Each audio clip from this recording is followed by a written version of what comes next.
Hey, what's up? It's Magic Kid. In this video, I'm going to show you a very simple card trick that only takes 2 minutes to learn, under 2 minutes, or 2:15 at max. I don't know the rough estimate. With no sleight of, well, yes, sleight of hand, sorry. No gimmicks, no special cards. It doesn't have to be a special card. In this video that I use a special card, it could be a normal deck of cards, and all it takes is very simple and it's very easy. And I'll teach you the trick and the secret. So, are you ready? Probably because you're watching this video and you were like, I'm ready. Alright,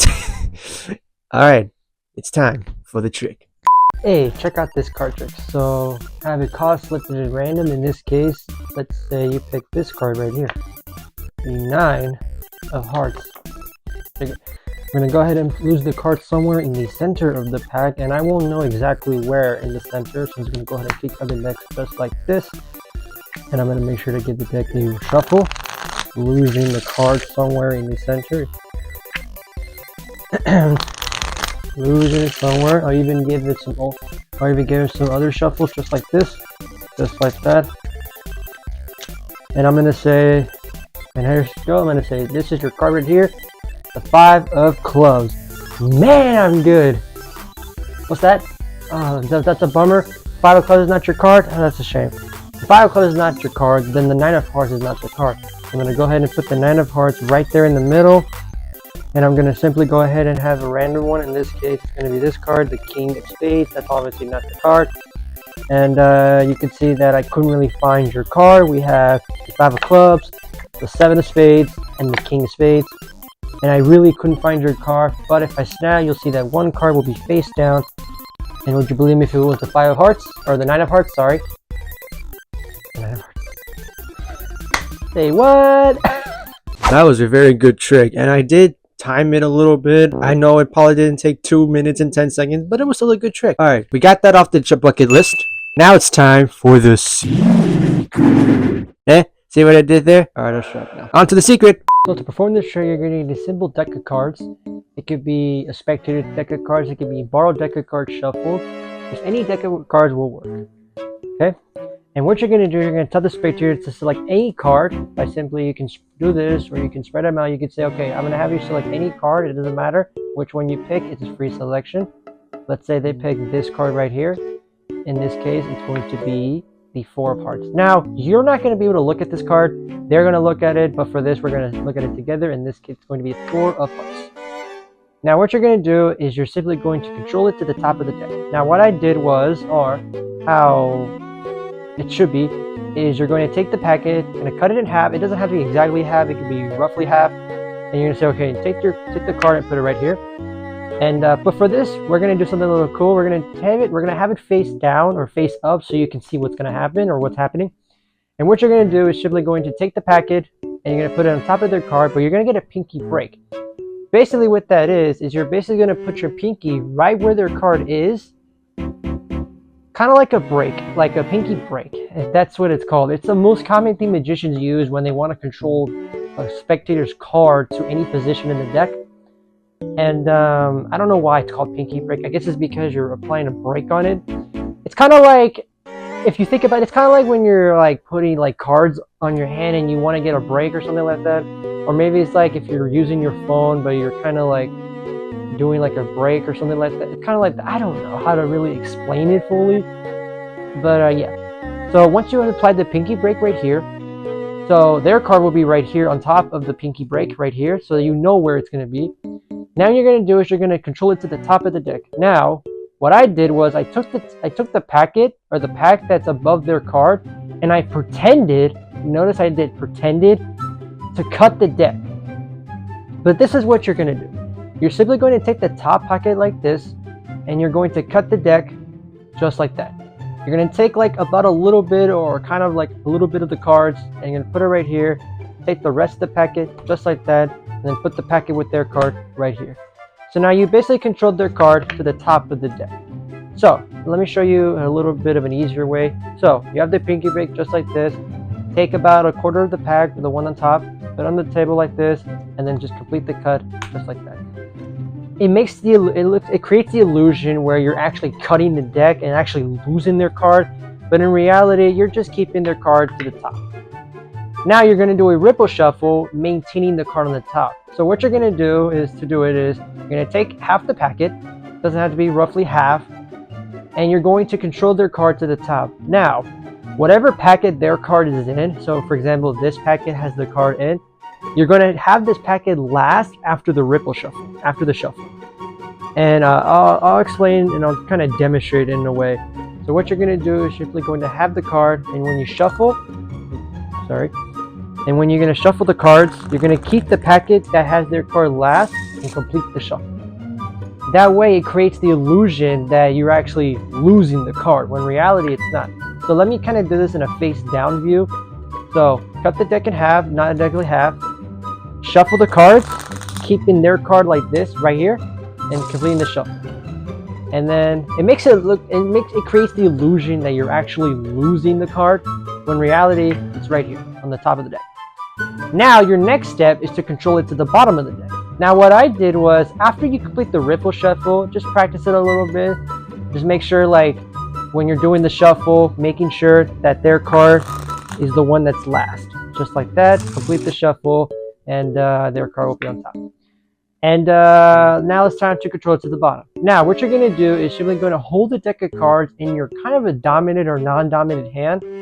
And what you're going to do is you're going to take your other hand, yeah, that's right, and you're going to basically slide off their card. And what I mean by slide off is you're simply going to take your thumb, kind of like this, on their card, and you're going to slide it off the packet. You're kind of doing like a card swipe, like if you're swiping to make a transaction, going sheet, sheet. Your card was declined, but no, this is serious. But yeah, you're going to take your thumb and you're going to slide off their card, and then you're going to take the rest of the cards and put it on top of their card, just like that. So let's kind of go a little bit back a little bit. So hold it in your non or dominant hand, it doesn't matter, or whatever is your non or dominant hand or whatever. Take the thumb and go and act it like a card swipe, and then put the rest on top. You really want to do this really fast because it kind of ruins the illusion if you kind of do it slow. But you're basically trying to do it like you're basically telling them like, oh, I'm cutting the deck, and it makes it look like you're holding a small packet, but in reality you're just holding one card. Then you just slide and put the rest on top, just like that. Now you basically have their card to the bottom of the deck, just like that, to the bottom of the deck. And then you're going to keep it at the bottom of the deck by simply doing this. So what you're going to do is you're going to hold the packet still in your non-dominant hand, kind of like a little, kind of like one of those like little fancy little business little, or like those little engine ones, like, no, I'm joking. You're going to hold it like this in your still dominant hand. You're going to take your hand again, put your 3 fingers, you're going to use your 3 fingers or 4, it doesn't matter. You're going to use these to apply pressure to their card. And what I mean by pressure is, what you're going to do is you're going to take kind of like, you're going to still doing a shuffle, but you're kind of keeping this card still at the bottom by simply going to do this. You're going to take your 3 or 4 fingers and apply pressure to their card. And when you do it, you're going to take kind of like a little, like if you're making a little dog mouth like this, kind of like that. And then you're simply going to slide or kind of slide off a packet above their card. And what I mean by when I put pressure is when you put pressure on it, you're still keeping their card still like intact. So when you slide off the packet that's above their card, you're simply taking that, their card will still be right here. And then you take the packet you just pulled out and then just put it at the top. Okay? So hold it like this, keep your 4 fingers, apply pressure like this, and then slide off the packet, or at least slide off a packet that's above their card. Do that, and then you complete the cut. So from the front view, it looks like this. Like that. But from the back view, from your side view, from the magician's side of view, hey, you're going to simply go like this. Don't mind the little mess up, but you get what I mean. Like, you just go like this. Okay? Now, once you have their card still at the bottom of the deck, you're going to ask them, okay, I'm going to snap my fingers and your card is on the top of the deck. You don't have to do what I just did, but you can say, okay, top of the card right here, it's going to be the 6 of spades. As you say that, you're going to say, I found your card. I am so good at it. Please give me a reward. Now, here's the thing. They're obviously going to say, okay, this is not the card. This is obviously not the card. You're going to do something, a distraction. While they're distracted on something like this, they won't even pay attention to this. You're going to turn the deck over, and you're going to get a pinky break below 2 cards. Their card and a random card, just like that. Now what you're doing is you're basically saying, okay, you're kind of doing this in a very secretive and kind of hidden way. So when you're like doing, like, you're revealing the top card, in this case the 6 of spades, you're kind of doing this in a very, very sneaky way. So you're grabbing 2 cards, putting a pinky break right here below the top 2 cards, or the bottom 2 cards, the jack and the 4. But you're going to do it in a very secret. They're not even really going to pay attention to this. They're not really going to pay attention to this hand, as long as you don't make it obvious. That's literally, don't make it obvious, you know? Try not to make it obvious. So what you're going to say, okay, oh, that's not the card? That's okay. I'm a magician. I mess up sometimes. The 6 of spades is not the card. You're going to turn it over like this, and you're going to say, if the 6 of spades is not your card, then the 4 of hearts is also not your card. Now obviously they're going to say, wait, that is my card, that is my card, that is my card. Here's the thing, you know that, they know that too, but this is a magic trick, all right? Not a talent fashion show or whatever you call those little, I don't know. Anyways, so you're gonna go ahead and take the 4 hearts, and the reason why I had the pinky break, because you're actually gonna turn over 2 cards. So you're gonna say, okay, I'm gonna turn over the 4 of hearts. What you're really doing is you're gonna do a double lift, where you're lifting 2 cards and you're kind of doing a double lift. Do a double lift, just like that. And now it makes the illusion that you actually turned over their card, when in reality you only turned over 2 cards, a random card, and underneath would be their card. So here we go. So here's how it looks. 4 of hearts, you're going to take 2 cards, just like that. You're doing it secretive though. Get a pinky break right here, and you're going to say, okay, the 4 of hearts is not your card. I'm going to turn over the deck, or turn over the cards, and then you want them to convince them like you're actually turning over their card, when in reality you're not really turning over their card, you're turning over 2 cards. Now the next step is it sounds complicated and really hard, but it's very easy and it's very simple. So what you're going to do is you're going to say, okay, I'm going to take your card, you're going to peel off kind of like a corner of the card, just like this. And as soon as you put their card down, you're going to turn your wrist. You're going to use your wrist, or you're going to turn your wrist, and you're simply going to turn your wrist as soon as you pull out the card, just like that. You want to do this in a very, very smooth motion. You can do it very slow like this, or you can do it fast like this. I recommend doing it fast, because if you do it fast, it makes it look like nothing. Now the reason why I do that, because you create the illusion that you actually pulled the card out. But here's the thing that's really happening. You don't want to do this part, or you really don't want to do this, because it kind of ruins it. But let's just say if you were to do this and you just keep it like this, then obviously they're going to see this card right here. You don't want them to see this card. You don't want to flash it, okay? So take the card, you're going to peel it off like this, and then as soon as you put it down, you're going to turn your wrist and put the card down. Now here's the thing. They think that this is their card, when in reality, it's not. It's not their card. It's a random card. Their card is here, just like this. Yeah, just like that. So take the card, and as soon as you put it down, turn your wrist over like this, put the card like that. Now here's what you created. You have the entire deck face down except for their card, the 4 of hearts. Their card is the only one face up. And then you would say, okay, I couldn't find it, so let's pick another one, and I'm going to say that this is not your card. You're going to spread the cards just like this. Just be careful not to go too far, because then they'll see their card. And you'll just grab a random one. Let's say you grab this card right here. The Jack of Diamonds. Hey, look, we got 2 jacks. Jack of Diamonds, and you say, okay, that's not the card. And then you just put it down just like that.